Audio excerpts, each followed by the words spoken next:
পরিচালক সমিতিতে এসে বহুবার রাজ্জাক ভাই এই কথা বলেছে যে তোমরা যে জেনারেশন আসতেছে এই জেনারেশনগুলোকে অন্তত এইটা বলো একটা সঠিক চিত্রনাট্য নিয়ে যা তারা যেন কাজ করে।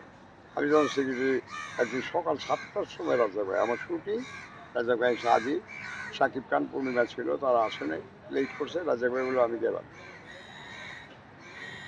তারপরে যাওয়ার সময় বললো তোমার ছেলে মেয়েরা আসলে আমাকে বললো ফোন করে, কখন আসছে খালি আমাকে এটা বললো। তারপরে 8:30টার মধ্যে ওরা আসছে। আসার পরে আমি তো দেখলাম রাজ্জাক ভাই ছাড়া তো আমার সিকোয়েন্স নাই।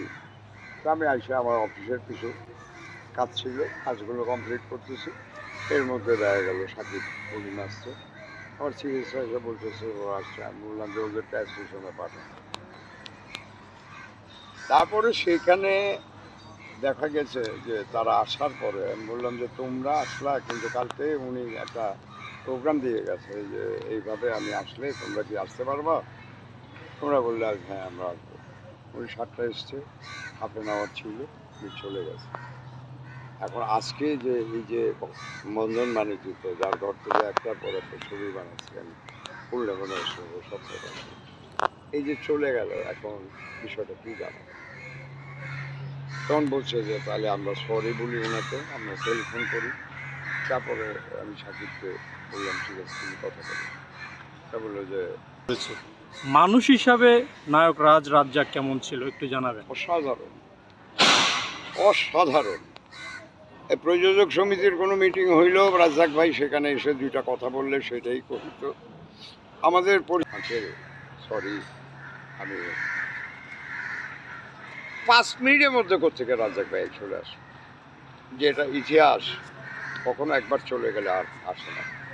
আমি বুঝতে পেরেছি শেষ পর্যন্ত একবার এটা।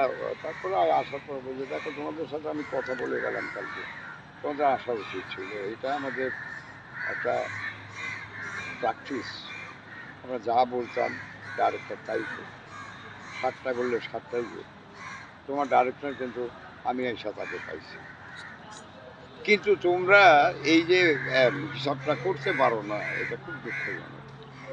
কেন পারবা না? আমি তো ফজরের নামাজ পড়ার পরে আমি তো ঘুমায় যেতে পারতাম, আমি তো ঘুমাই নেই, আমি চলে এসেছি। কারণ ওর কাজের লোড আছে, কাজটা ভালো করে করতে গেলে আর ও ধরে কাজ করে, এই কারণে তাকে একটু সময় যদি তোমরা না দাও তাহলে তো হবে।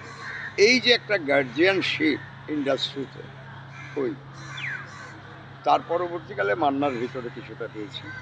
মান্নাও চেষ্টা করতো, একসময় জসিম ভাই তো অক্লান্ত পরিশ্রম করতো ফিল্মের জন্য ভালো ছবি কীভাবে বানানো যায়। এই যে ভালো ছবি বানানো যায় রাজ্জাক ভাই, মাঝখানে জসিম সাহেব, পরবর্তীকালে মান্না। ভালো ছবি কিভাবে বানানো যায়, খালি আসলাম মেকআপ দিলাম তাৎক্ষণিক চরিত্রের পারফরমেন্স করে চলে গেলাম না, প্রজেক্টটা ভালো হবে কীভাবে। এই যে একটা আন্তরিকতা কিংবা এই যে সবাইকে নিয়ে একটা সুন্দর কিছু করার জন্য যে প্রচেষ্টা, এটা রাজ্জাকের